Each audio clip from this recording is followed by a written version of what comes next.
তোপের মতোই ওদের নাম ঠিকানা সব নকল। ওদের কাজই হলো সুন্দর মেয়েদেরকে প্রেমের জালে ফাঁসিয়ে বিয়ে করে বিদেশে পাচার করা। এরা তো বলে আমার মেয়েকে লিখে বিক্রি করে দিত। হ্যাঁ, এদের পুরো টিম আছে, একটা প্ল্যান করে এই কাজগুলো করে। পুরো রাজ্যের পুলিশ এদেরকে খুঁজে খুঁজে বেড়াচ্ছে। এরকম ঘটনা আর আগেও বেশ কয়েকটা জেলাতে ঘটেছে, তবু এদের আসল নাম ঠিকানা কিছুই পাওয়া যায়নি। তো আপনাদের গ্রামে একটা ছেলের জন্যই এদেরকে হাতে নাতে ধরতে পারলাম। ছেলেটার গুলি লাগার পরেও দৌড়তে দৌড়তে থানাতে গিয়ে খবরটা দেয়। আজ ওই ছেলেটার জন্যই আপনার মেয়েকে বাঁচাতে পারলাম। স্যার এটা ছেলে যে আমার মেয়ের জীবন বাঁচিয়েছে, নাম কি ওর? সঠিক বলতে পারবো না, হসপিটালে কেউ একজন দেখে বলছিল আর নাম নাকি টনি।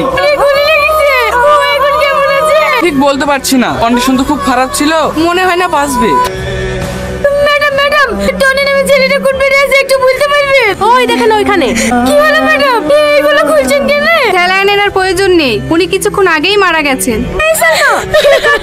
টনি আর নাই রে।